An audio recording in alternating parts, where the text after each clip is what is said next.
Class. Good afternoon. ACC academy में आप सबका स्वागत है। मैं हूं आपकी केमिस्ट्री टीचर तरन्नुम और हम पढ़ रहे थे क्लास 12th की केमिस्ट्री। आज हम पढ़ने वाले हैं इसमें क्रिस्टल जालक के बारे में। क्रिस्टल जालक क्या होता है, जालक बिंदु क्या होते हैं और एकक कोष्टिका क्या होती है, इन तीनों के बारे में हम डिटेल से पढ़ेंगे। ठीक है, आइए पढ़ते हैं। पहले क्रिस्टल जालक क्या होता है। क्रिस्टल लैटिस, क्रिस्टल लैटिस, इसको स्पेस लैटिस या त्रिविम आकाश या त्रिविम जालक भी कहा जाता है। लिख लीजिए यहाँ पे।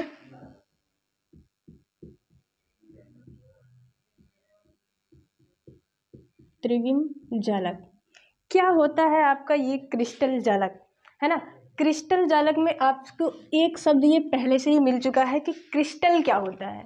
क्रिस्टल वही होता है जिसमें अवयवीय कण क्या होते हैं, एक निश्चित क्रम में व्यवस्थित होते हैं। मैम उसको क्या कहते हैं, क्रिस्टल कहते थे, है ना। क्रिस्टलीय ठोस कहते थे जिसमें अवयवीय कण क्या होते थे, एक निश्चित क्रम में व्यवस्थित होते हैं। तो क्रिस्टल जालक क्या होता है। क्रिस्टल जालक क्या हो सकता है आपका, पहले ये समझिए। क्रिस्टल जालक एक विमीय, द्विविमीय और त्रिविमीय हो सकता है। कब एक विमीय, कब दो विमीय और कब त्रिविमीय होगा क्रिस्टल जालक, ये चीज़ समझते हैं। क्रिस्टल जालक एक विमीय, द्विविमीय, त्रिविमीय, ठीक है। एक विमीय कब कहेंगे, जब अवयवीय कण एक सीधी सरल रेखा में व्यवस्थित हो या एक रेखा में व्यवस्थित हो तो उससे बनने वाला क्रिस्टल एक विमीय क्रिस्टल कहलाएगा। ठीक है, जब अवयवीय कण एक रेखा में व्यवस्थित हो, एक सरल रेखा में व्यवस्थित हो, तब हम क्या कहेंगे, उससे बनने वाला क्रिस्टल एक विमीय क्रिस्टल कहलाएगा। आगे है द्विविमीय। द्विविमीय क्रिस्टल कब बनेगा, जब अवयवीय कण एक तल में व्यवस्थित हो जिससे दो एक्सिस दिखाई दे आपको इस तरह। ये देखिए, ये एक एक्सिस, इसके ऊपर वाला जब सर्कल बनाएंगे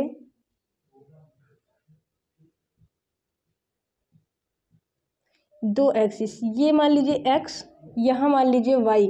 तो ये देखिए वाई से इसकी थिकनेस दिख रही है, यहाँ से इसकी लेंथ दिख रही है। यानी जब अवयवीय कण एक तल में व्यवस्थित हो या द्वि एक्सिस पर दिखाई दिए जाए तो उससे बनने वाला क्रिस्टल द्विविमीय क्रिस्टल कहलाएगा या द्विविमीय क्रिस्टल जालक कहलाएगा। त्रिविमीय क्या होता है, जब अवयवीय कण, जब क्रिस्टल के अवयवीय कण 3D में व्यवस्थित हो, 3D में व्यवस्थित हो, तब उससे बनने वाला जालक क्रिस्टल जालक या त्रिविम जालक या स्पेस लैटिस कहा जाता है। ये आपको 3D कैसे दिखाई देगा, देखिए 3 एक्सिस आपको समझनी है। ये देखिए एक एक्सिस, दो एक्सिस और इसके पीछे एक तीसरी एक्सिस यहाँ पर इस तरह से। ये 3D स्ट्रक्चर है।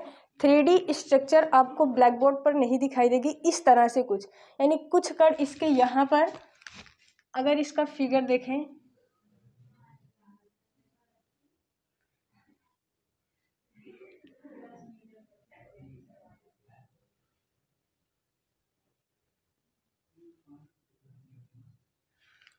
ठीक है। ये यानी त्रिविम जालक क्या होता है, त्रिविम जालक या क्रिस्टल जालक क्या होता है, जब अवयवीय कण त्रिविम आकाश में व्यवस्थित हो या 3D में व्यवस्थित हो, वो भी एक निश्चित क्रम में, तो उससे बनने वाला जालक क्रिस्टल जालक या त्रिविम जालक कहलाता है। आगे देखिए, अब हमको क्या पढ़ना है कि एकक कोष्टिका क्या होती है। एकक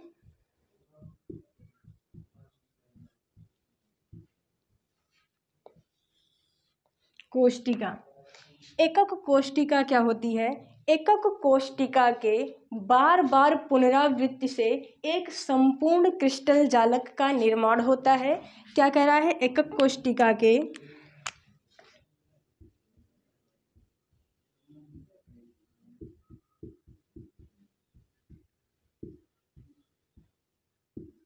एकक कोशिका के पुनरावृत्ति से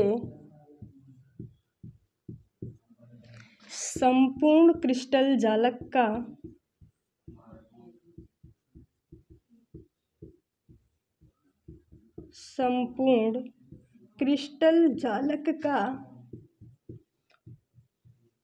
निर्माण होता है। ये चीज़ तो समझ में आ रही है आपको कि एकक कोशिका के बार बार पुनरावृत्ति से, यानी ढेर सारी एकक कोशिका मिल करके त्रिविम यानी 3D में मिल करके आपका क्रिस्टल जालक बनाती हैं। लेकिन ये एकक कोशिका को कौन बनाता है, या एकक कोशिका किससे मिलकर बनी होती है? तो लिख लीजिए यहाँ दूसरी पॉइंट कि जालक बिंदुओं को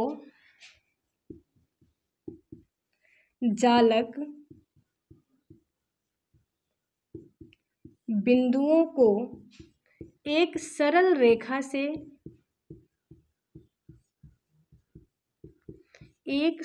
रेखा से मिलाने पर एकक कोशिका का निर्माण होता है।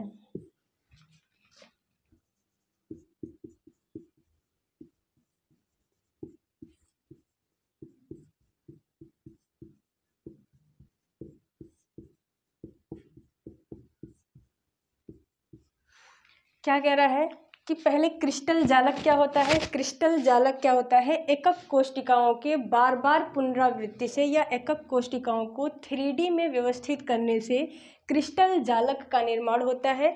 और एकक कोशिका खुद किससे बना होता है?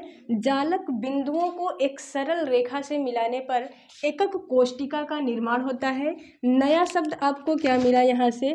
जालक बिंदु क्या होता है? अब ये क्वेश्चन क्रिएट होता है, तो यहाँ लिखिए जालक बिंदु।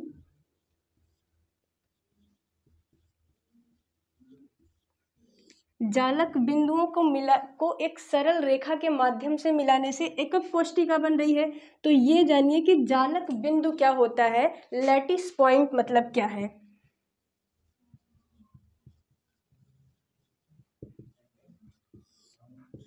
लैटिस पॉइंट क्या होता है? अब कोई भी क्रिस्टल होगा तो वो चाहे अणु से, चाहे आयन से, चाहे परमाणु से, किसी ना किसी अवयवीय कण से मिलकर बना होगा। कोई भी ठोस पदार्थ है वो किसी ना किसी अवयवीय कण से मिलकर बना होगा। वो अवयवीय कण पूरे क्रिस्टल में जहाँ कहीं भी पाए जाएंगे उस स्थान को क्या कहा जाएगा? जालक बिंदु कहा जाएगा। क्या कह रहा है कि क्रिस्टल में जहाँ कहीं भी अवयवीय कण पाए जाएंगे उस स्थान को जालक बिंदु कहा जाएगा। जैसे मान लीजिए ये एक हमने घनीय कोशिका बना दी,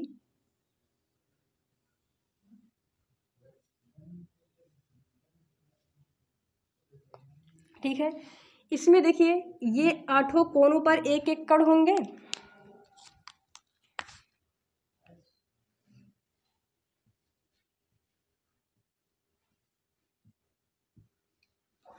है ना। ये क्या है इसके?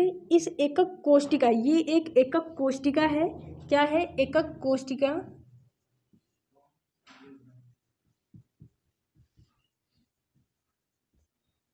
ये कोई एक एकक कोशिका है। और एकक कोशिका कैसे मिलकर बनी है? जालक बिंदुओं से मिलकर बनी है।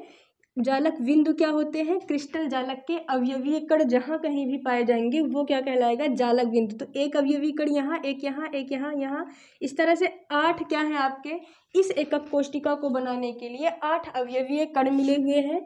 क्या है? इसको हम कह सकते हैं जालक बिंदु। और इनको एक रेखा से मिलाने के बाद ही हमारा एकक कोशिका बन पाया है ना। तो क्या कह रहा है कि जालक बिंदु क्या होता है? संपूर्ण क्रिस्टल में जहाँ कहीं भी अवयवीय कण पाए जाएंगे उन अवयवीय कणों को ही हम क्या कहते हैं? जालक बिंदु कहते हैं। और उन जालक बिंदुओं को एक सरल रेखा से मिलाने के बाद एकक कोशिका का निर्माण होता है। ठीक है। अब इसको और इजीली कैसे समझा जा सकता है? देखिए, अगर आपको ये समझना है कि क्रिस्टल जालक क्या होता है, एकक कोशिका क्या होती है, या जालक बिंदु क्या होता है, इसको समझने के लिए सबसे सीधा एग्जाम्पल आप कोई एक दीवार मानिए, जहाँ कहीं भी आप पढ़ रहे हैं उसके सामने वाली दीवार को देखिए और ये मानिए कि दीवार जो है वो आपका क्या है, क्रिस्टल जालक है। क्या कहना है आपको, क्रिस्टल जालक किसको मानना है, दीवार को क्रिस्टल जालक मानना है। अब दीवार किन चीज़ों से मिलकर बनी है, ईंट से मिलकर बनी है, यानी उस क्रिस्टल जालक के लिए एकक कोष्टिका कौन हो जाएगा, ईंट एकक कोष्टिका हो जाएगी। और जालक बिंदु कौन हो जाएंगे, ईंट के कोने कोने पर जो कण व्यवस्थित होंगे वो उस एकक कोष्टिका के लिए जालक बिंदु हो जाएंगे। ठीक है, आपको क्या करना है कि आपको कोई एक दीवार कंसीडर करनी है, दीवार को जो आपको क्या मान लेना है कि वो क्रिस्टल जालक या फिर क्या है, त्रिविम जालक या स्पेस लैटिस, आप जो भी मान सकते हैं। उसके बाद आपको क्या करना है, वो दीवार किन चीज़ों से मिलकर बनी है, ईंट से, यानी ईंट क्या हो जाएगी, एकक कोष्टिका हो जाएगी। ठीक है, अब आपको ये देखना है कि ये जो एकक कोष्टिका होती है, एकक कोष्टिका के पैरामीटर या प्राचाल क्या होते हैं, एकक कोष्टिका के प्राचाल,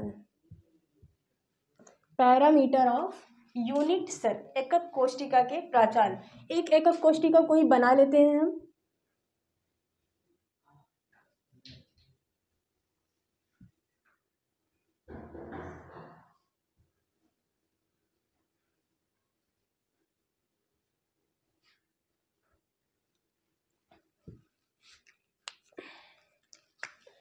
कोई एक एकक कोष्टिका बना लिए।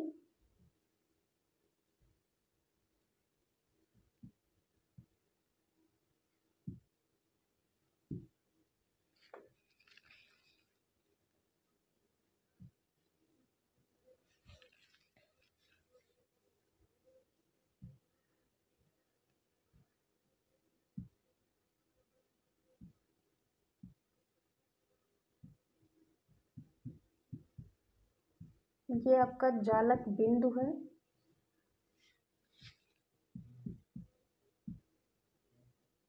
एकक कोष्टिका।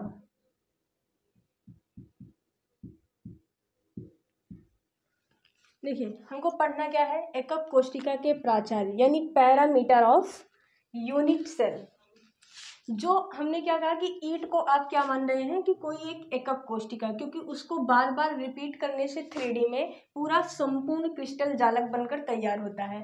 तो अब क्या करना पड़ेगा कि हर कंपनी ईंट अलग अलग साइज शेप की बनाती है ना, कोई ज़्यादा पतला, कोई मोटा, है ना, कोई उससे छोटा या कोई उससे बड़ा।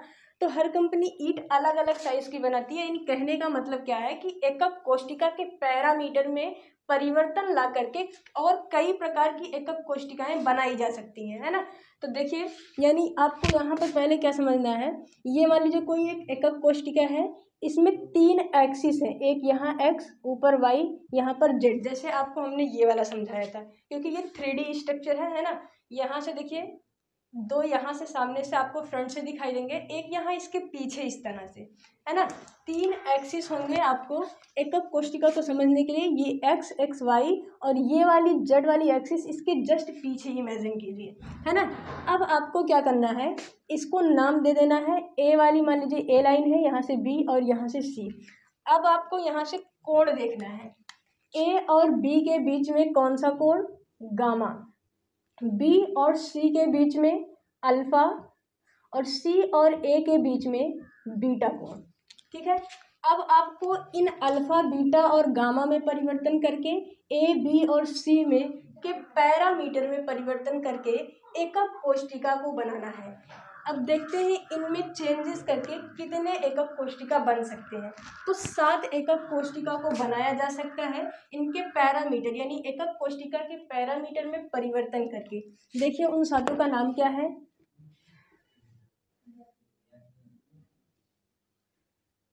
घनीय एकक कोष्टिका, दूसरा है द्विसमलंबाक्ष,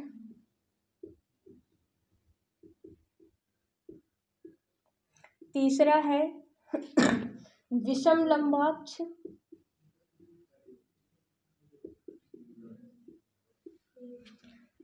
चौथा है खटकोणीय, पांचवा है त्रिसमनताक्ष,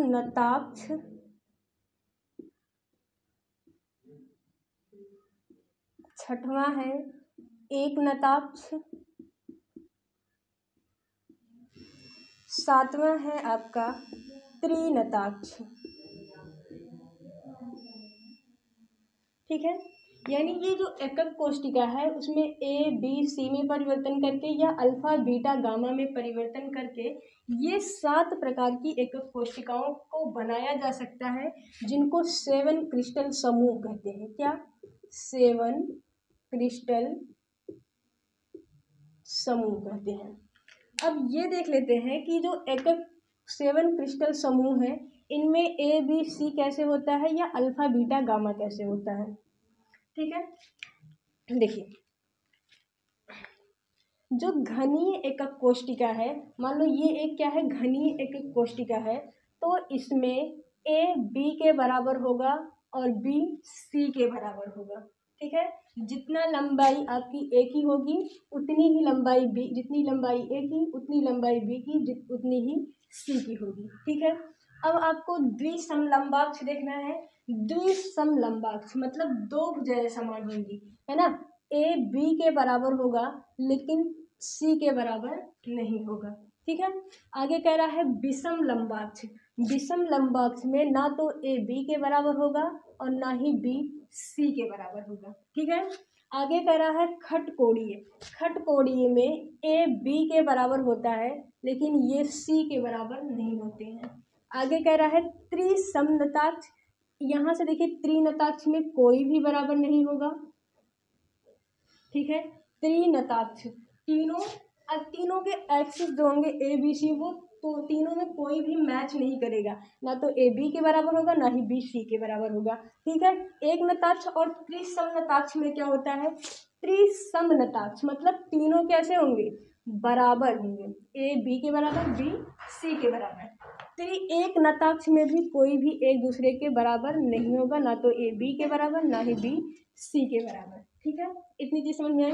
क्या कह रहा है कि घनीय एकक कोष्टिका में ए कितना होगा, जितना बड़ा ए होगा उतनी ही बी उतना ही सी होगा, यानी ए बराबर बी बी बराबर सी। इस तरह से आपका द्विसमलंबाक्ष में दो भुजाएं समान होंगी, ए बी के बराबर होगा लेकिन सी उसके बराबर तीसरा नहीं होगा। यहाँ पर क्या होगा, विषम लंबाक्ष। विषम लंबाक्ष में ना तो कोई भी तीन एक्सिस है, तीनों में से कोई भी एक दूसरे के बराबर नहीं होगा, ना ही ए बी के बराबर होगा ना ही बी सी के बराबर होगा। ठीक है, खटकोणीय में क्या ध्यान रखना है आपको, खटकोणीय मतलब इस तरह से ना, ये देखिए दो बराबर है तो यहाँ पर भी वैसे लिखा गया है कि खटकोणीय में ए बी के बराबर होगा लेकिन सी के बराबर नहीं होगा। ठीक है, आगे क्या कह रहा है कि त्रिसमनताक्ष। त्रिसम मतलब तीनों कैसे हैं, सम है ना, तो ए बी के बराबर बी और बी सी के बराबर हो जाएगा। एक नताक्ष में कोई भी एक दूसरे के समान नहीं है, ना ही ए बी के ना ही बी सी के, और त्रिनताक्ष में भी क्या है, ना तो ए बी के बराबर है ना ही बी सी के बराबर है। कोड देख लेते हैं तीनों में कैसे बनेंगे, alpha beta gamma. Alpha beta gamma घनीय वाले में क्या हो जाएगा, यहाँ से घनीय एकक कोष्टिका में अल्फा बराबर बीटा और बीटा बराबर gamma is equal to 90 degree में, है ना। यानी कहने का मतलब देखिए ये अल्फा वाला था, यहाँ से बीटा यहाँ से गामा, तीनों कैसे होंगे, तीनों बराबर होंगे और 90 डिग्री के बराबर होंगे। ठीक है, सेम कंडीशन में द्विसमलंबाक्ष में भी बनेगा, अल्फा बराबर बीटा और बीटा बराबर गामा इक्वल टू 90 डिग्री। ठीक है, इस तरह से आपका विषम लंबाक्ष में भी अल्फा बराबर बीटा और बीटा बराबर गामा बराबर 90 डिग्री। यानी देखिए यहाँ से तीनों में घनीय, द्विसम लंबाक्ष और विषम लंबाक्ष, तीनों में अल्फा बीटा गामा क्या है, बराबर है और कितने के बराबर, 90 डिग्री के बराबर है। ठीक है, आगे कह रहा है कि खटकोणीय। खटकोणीय जिसमें एक क्या था, ए बी के बराबर था लेकिन नॉट इक्वल टू सी, सी के बराबर नहीं था, तो यहाँ पे जो कोड बनेगा वो अल्फा बराबर बीटा बराबर 90 डिग्री एंड गामा बराबर 120 डिग्री। ठीक है, आगे देखिए त्रिसमनताक्ष। त्रिसमनताक्ष में अल्फा बीटा गामा बराबर होंगे, अल्फा बराबर बीटा बराबर gamma but not equal to 90 degree. ठीक है, क्या कह रहा है, त्रिसमनताक्ष में तीनों भुजाएं तो बराबर होंगी, है ना, तीनों भुजाएं बराबर होंगी, अल्फा बीटा के बराबर और बीटा गामा के बराबर होगा, लेकिन वो 90 डिग्री का कोण नहीं बनाएंगे। ठीक है, एक नताक्ष में कैसे बनेगा, एक नताक्ष में देखिए कोई भी भुजा समान नहीं है, ना ए बी के ना बी सी के, तो यहाँ पर जो कोण बनेगा वो अल्फा बराबर गामा बराबर 90 डिग्री तो बनेगा, लेकिन बीटा बराबर नॉट 90 डिग्री, है ना, beta is not equal to 90 degree. त्रिनताक्ष में क्या होता है, कोण कैसे बनते हैं, alpha is not equal to beta and beta is not equal to gamma and not equal to 90 degree.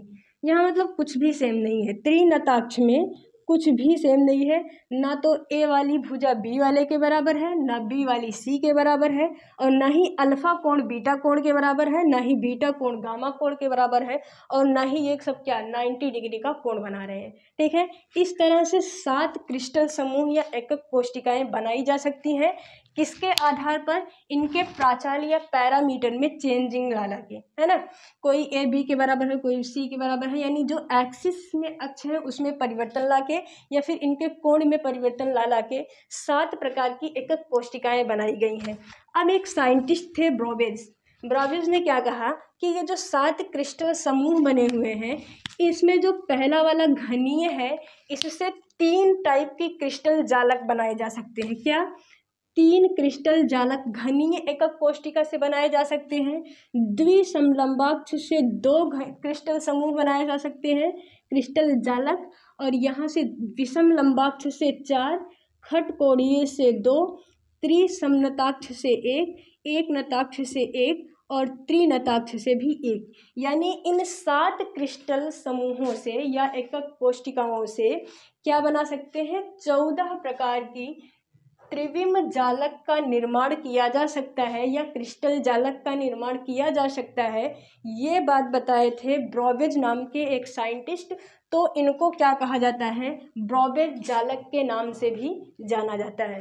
क्या बताएं वो कि ये जो घनीय एकक कोष्टिका या फिर ये 7 जो एकक कोष्टिकाएं हैं या 7 क्रिस्टल समूह हैं, इनसे 14 प्रकार के त्रिविम जालक का निर्माण किया जा सकता है, जिसमें से घनीय 3 बना सकता है, द्विसमलंबाक्ष 2 बना सकता है, विषम लंबाक्ष 4 और खटकोणीय 2, और ये तीनों एक एक क्रिस्टल जालक का या त्रिविम जालक का निर्माण कर सकते हैं।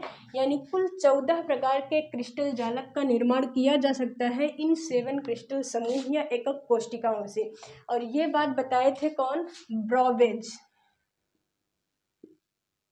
तो इसको इनके नाम के आधार पर ब्रॉवेज जालक भी कहा जाता है।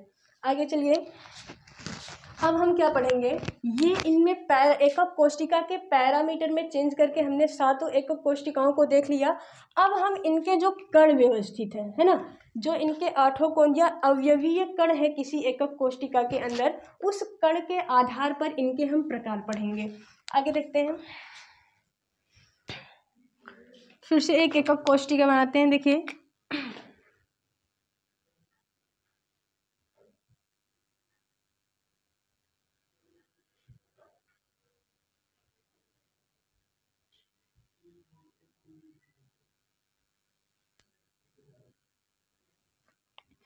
ये कोई एकक कोष्टिका और इसका नाम क्या है, घनीय एकक कोष्टिका, क्योंकि ए इसमें बी के बराबर, बी सी के बराबर, अल्फा बीटा और गामा तीनों 90 डिग्री पे हैं, तो इसका नाम क्या है, घनीय एकक कोष्टिका है।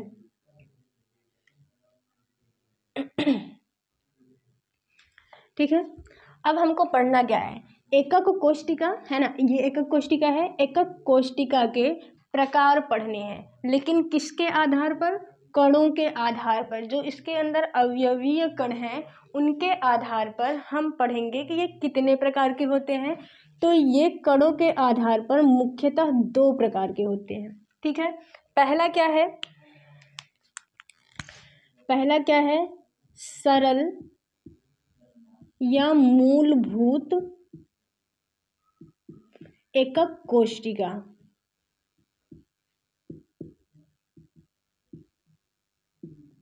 ठीक है, दूसरा क्या है, केंद्रित एकक कोष्टिका। ठीक है, क्या पढ़ना है कि जो ये एकक कोशिका है इसके अंदर जो अवयवीय कण हैं उनकी व्यवस्था कैसे कैसे है या कहाँ कहाँ पर है, इस आधार पर हम एकक कोशिका को दो भागों में बांट देते हैं। पहला क्या है आपका सरल एकक कोशिका या मूलभूत एकक कोशिका, और दूसरा क्या है केंद्रित एकक कोशिका। ठीक है, इसमें जो ये आपने देख रहे हैं ये कैसा है, सरल एकक कोशिका है।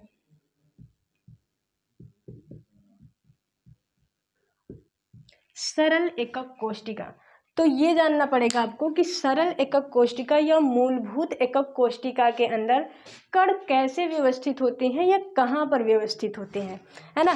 तो आपको यहाँ से देख के समझ में आ रहा कि कोई एक ये घनीय है ना। पहली बात तो ये घनीय है क्योंकि 7 क्रिस्टल समूह में हमने क्या पढ़ा, क्योंकि उसमें जो अल्फा बीटा गामा होता है सब बराबर होते हैं और 90 डिग्री के कोण पे बनाते हैं। ठीक है, और उसके साथ साथ ए बी के बराबर बी सी के बराबर होता है, तो ऐसा इसमें है। ठीक है, तो यानी ये क्या है, घनीय सरल एकक कोशिका है। इसमें हमको देखना क्या है, कण देखने हैं, अवयवीय कण देखने।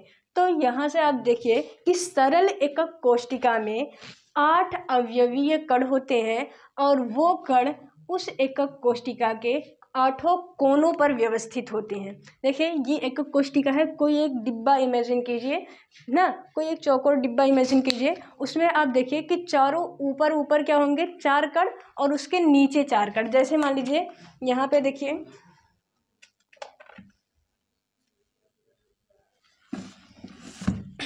जैसे ये कोई बुक है, ये मान लीजिए कोई एकक कोशिका, घनीय तो नहीं है क्योंकि इसमें अल्फा बीटा गामा तीनों बराबर नहीं है और ना ही ए बी सी के बराबर है, लेकिन तीन इसमें ये घनीय 3D स्ट्रक्चर बना सकता है ये बुक, है ना। यहाँ से एक एक्सिस, यहाँ से एक एक्सिस और एक इसके पीछे एक्सिस, है ना। 3 एक्सिस है लेकिन तीनों बराबर नहीं है। फिलहाल आपको क्या कण समझने हैं केवल, है ना। ये कोई घनीय एकक कोशिका है, तो देखिए एक कण यहाँ, एक कण यहाँ, एक कण यहाँ, एक कण यहाँ, ये 4 हुए। 4 इसके पीछे इस साइड, यहाँ एक, यहाँ एक, यहाँ एक, यहाँ और एक यहाँ, तो इस तरह से कुल कितने 8 कण हुए। यानी यहाँ पर अवयवीय कण, अवयवीय कणों की संख्या कितनी होती है, 8 होती है। और ये अवयवीय कण 8 कहाँ पर होते हैं, एकक कोशिका के कोने पर व्यवस्थित होते हैं। कोने कोने पर एक एक एकक कोशिका जैसे यहाँ पर दिखाई दे रहा है। ठीक है, आगे इसमें क्या होते हैं, इसमें 3 प्रकार की एकक कोशिकाएं हैं। कौन कौन, FCC, BCC और ECC। ये क्या होता है, FCC, BCC, ECC। FCC मतलब फलक केंद्रित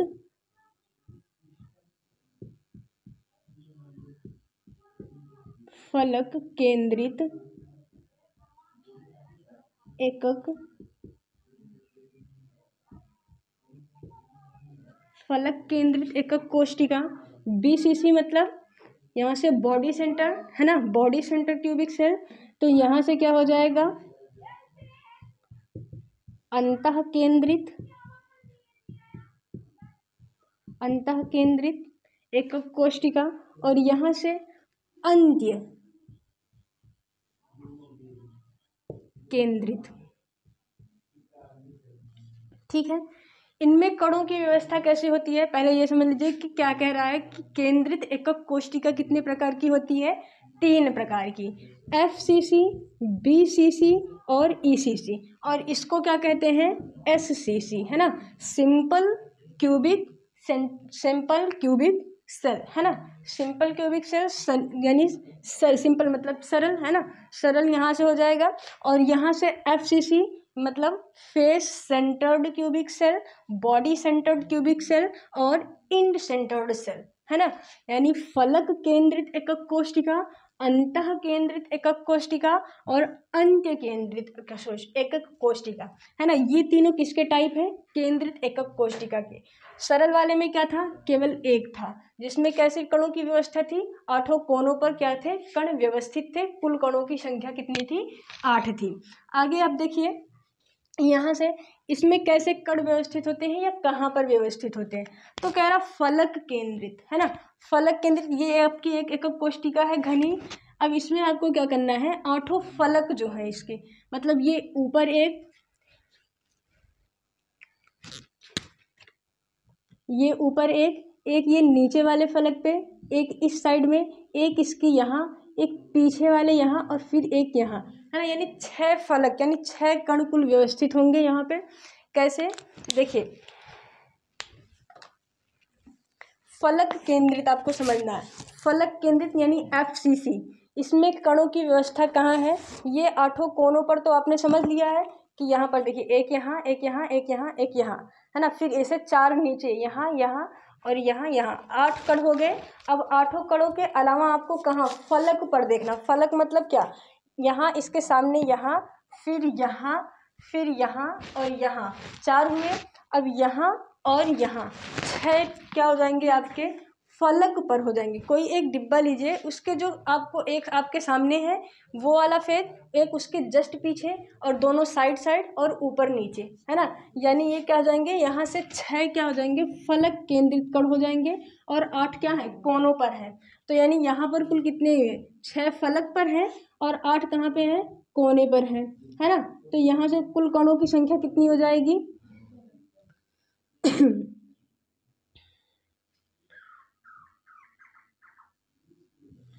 14 हो जाएंगे कुल, है ना।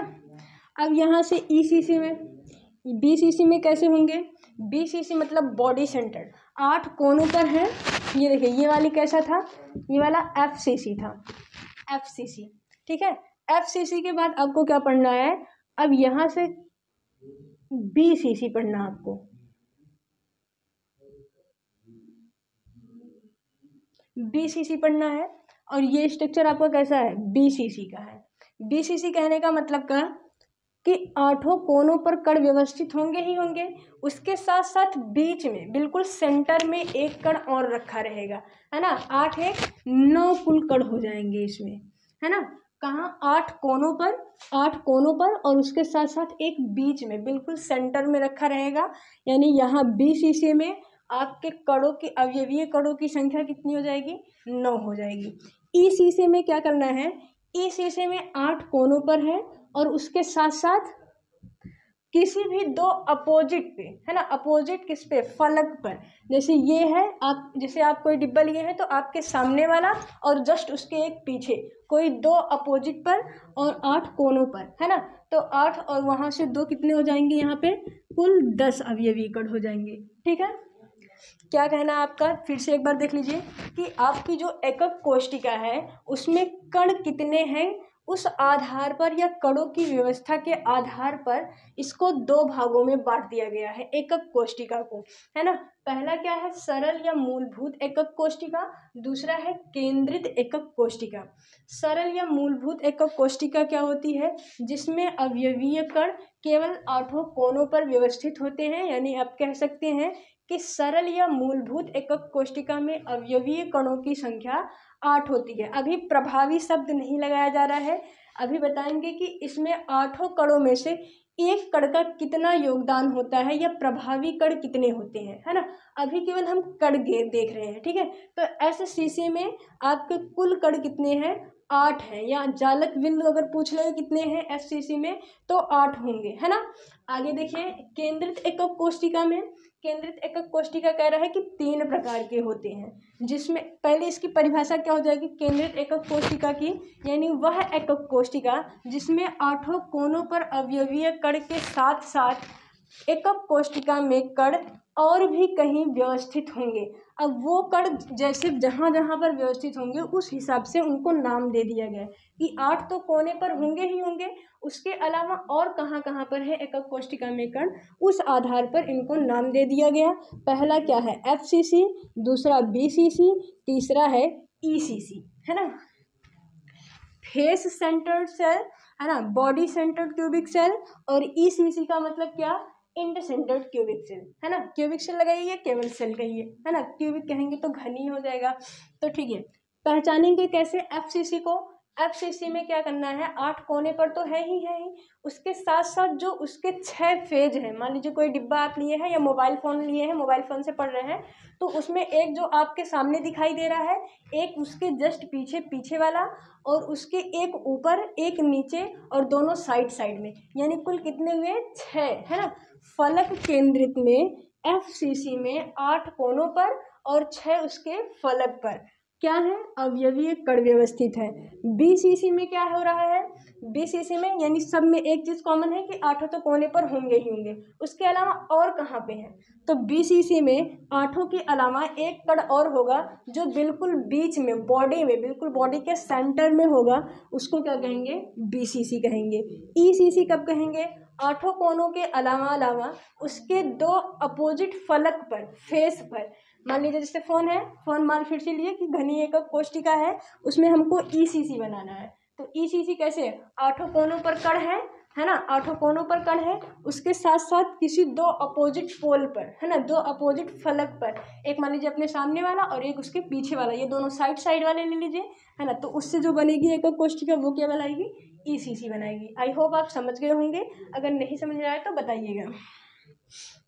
देखिए अब हमको ये पढ़ना है कि क्या जो एकक कोष्टिका ये बन रही है, ईसीसी, एससीसी, बीसीसी, एफसीसी, इसमें जितने भी कण हैं, क्या ये पूरा का पूरा अपना योगदान देते हैं उसको बनाने में, एकक कोष्टिका में। यानी जो मान लीजिए ये एकक कोष्टिका है, एकक कोष्टिका के जो ये कण किनारे किनारे पर व्यवस्थित है, मान लीजिए सिंपल वाला ही है ना, तो इसमें देखना ये है कि या ये जो कण है ये अपना कितना योगदान देते हैं, यानी एक कण अपना कितना योगदान देता है एक एकक कोष्टिका को बनाने में। ठीक है, देखते हैं।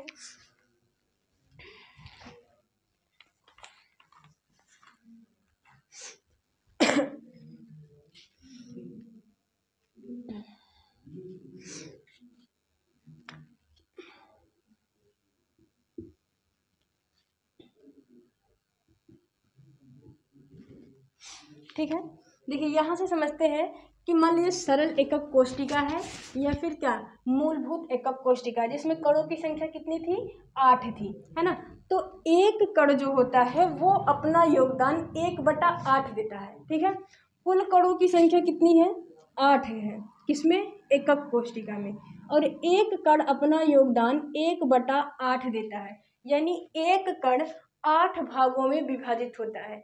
सरल एकक कोष्टिका का एक अवयवीय कण अपना 1/8 योगदान देता है एकक कोष्टिका को बनाने में। ठीक है, तो पूरे कण कितने थे, 8 थे, अब 8 में से एक कण अपना कितना योगदान दे रहा है, 1/8, तो यहाँ से क्या आ जाएगा, 1 आ जाएगा, 8 से 8 कट जाएगा, बचेगा 1, यानी प्रभावी कणों की संख्या कितनी हो जाएगी, सरल एकक कोष्टिका या मूलभूत एकक कोष्टिका में प्रभावी कणों की संख्या केवल 1 होगी। ठीक है, जैसे यहाँ जैसे आप कोई किसी रूम में पढ़ रहे हैं, वो मान लीजिए रूम कैसा है, स्क्वायर फॉर्म में, यानी घनी एकक कोष्टिका है, तो आप ये सोचिए कि उस रूम के कोने पर कोई एक कण व्यवस्थित है, रूम के कोने पर कोई एक कण व्यवस्थित है, तो वो कण पूरा का पूरा रूम के अंदर थोड़ी होगा, वो कॉर्नर पर है, कोने पर है, तो यानी कुछ हिस्सा उसका रूम के अंदर होगा,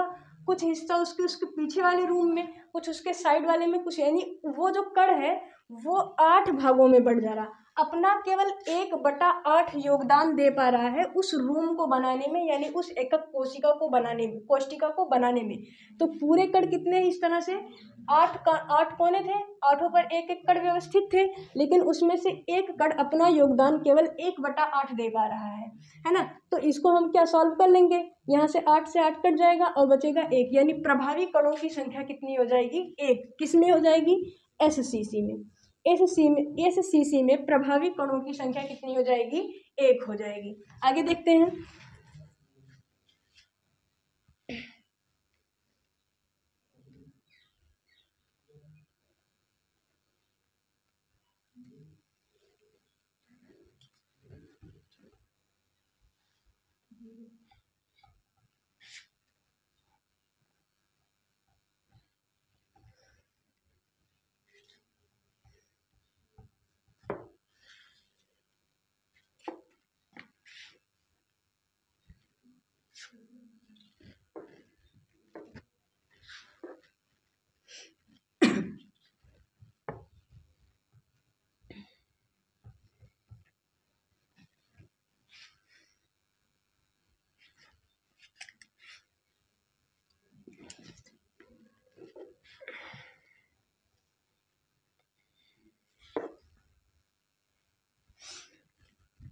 SCC हम पढ़ लिए, उसमें प्रभावी कणों की संख्या कितनी, 1 आई। अब क्या पढ़ना है हमको, FCC।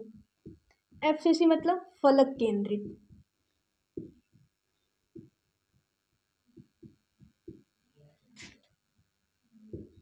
फलक केंद्रित एकक कोशिका है ना। इसमें देखना क्या है, प्रभावी कणों की संख्या हमको देखनी है।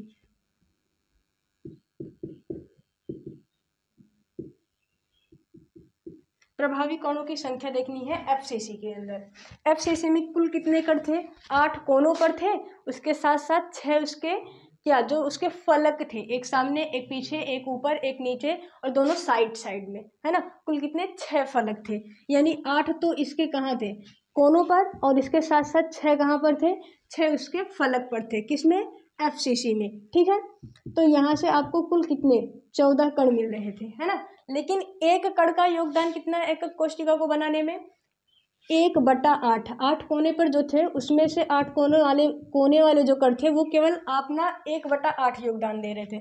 प्लस आपको क्या करना है, जो फलक पर है ना, जो फलक पर है, यानी जैसे आपका जो रूम है वो क्या है, एकक कोशिका है।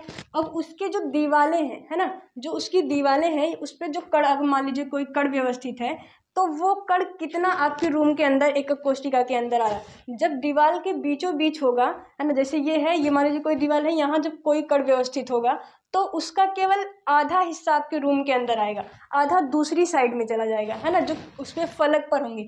यानी है तो कितने आपके, कुल 6 फलक हैं, लेकिन एक कण अपना कितना योगदान दे पा रहा है, 1/2, 2 भागों में बढ़ जा रहा है। जो फलक पर कण है वो अपना आधा योगदान दे पा रहा है, आधा बगल वाले रूम में चला जाएगा, है ना। तो यहाँ से आप इसको सॉल्व करेंगे तो यहाँ से 3 आ जाएगा और यहाँ से 1, है ना। यहाँ पर 1 + 3 बराबर कितना, 4, यानी FCC में जो प्रभावी कणों की संख्या होगी वो कितनी होगी, 4 होगी। ठीक है, कैसे आया कि जो 8 कोने पर कण व्यवस्थित थे उसमें से एक कण अपना योगदान 1/8 दे रहा था, बाकी जो फलक पर थे वो 6 कण थे, लेकिन उसमें जो फलक वाले कण थे वो केवल अपना 1/2 योगदान दे रहे थे, है ना। तो यहाँ से 2 से 6 क्या हो जाएगा, कैंसिल आउट, 3 हो जाएगा और यहाँ से 1। ठीक है, तो यानी इस तरह से आपका कुल प्रभावी कणों की संख्या किसमें, FCC में कितनी हो जाएगी, 4। SCC में प्रभावी कणों की संख्या कितनी थी, 1। आगे देखते हैं,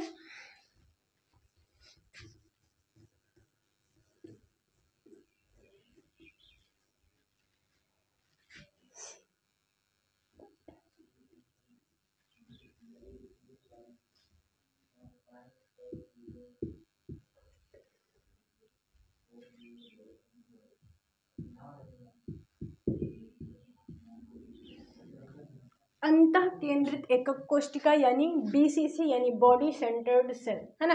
बॉडी सेंटर्ड सेल के अंदर कुल कितने कणों की संख्या हो जाएगी, 8 कोने पर थे, है ना, 8 कोने पर थे और एक बिल्कुल बीचों बीच था। यही तो पढ़ा था कि 8 कोनों कोनों पर होंगे, एक बिल्कुल बीच में होगा, सेंटर में, है ना, बॉडी के सेंटर में।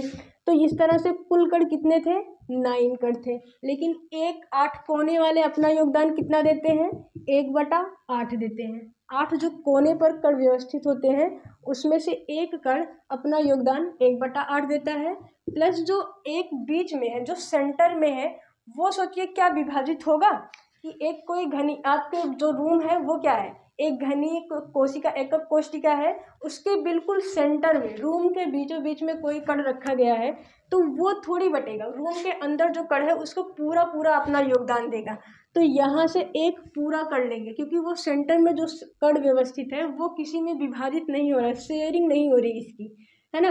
तो यहाँ से एक कण और यहाँ से एक कण, यानी कुल प्रभावी कणों की संख्या BCC के अंदर कितनी होगी, 2 होगी। ठीक है, क्यों कि 8 कोने वाले थे, उसमें से एक अपना योगदान 1/8 दे रहा था, जहाँ से एक कड़ा आ गया पूरा इस तरह से जोड़ने पर, और यहाँ पर जो एक बीच में सेंटर्ड में था उसको ले लिए, और कुल प्रभावी कणों की संख्या कितनी आ गई आपकी BCC में, 2 आ गई। ठीक है, आपका अब क्या बचा है, ECC।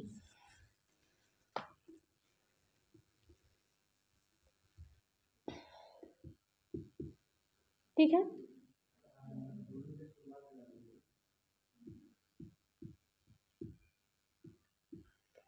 अंत्य, है ना, अंत्य एकक कोशिका।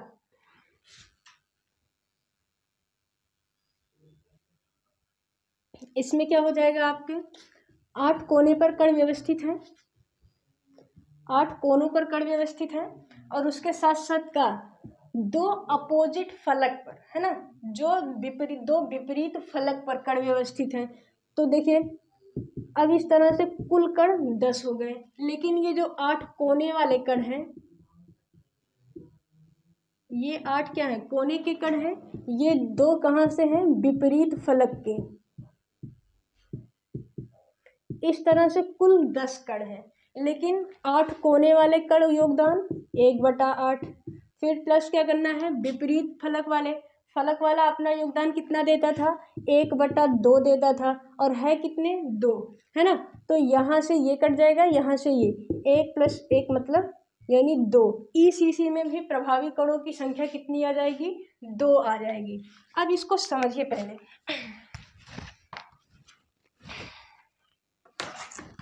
जैसे ये आपका कोई मान लीजिए एकक कोशिका है ना, एक कण यहाँ, एक कण यहाँ, यहाँ, यहाँ। आपको अगर मान लीजिए ईसीसी समझना है, ठीक है, ईसीसी समझना है, तो 4 कण यहाँ ऊपर और 4 कण इसके नीचे, 8 कण हो गए ये कोने के, है ना।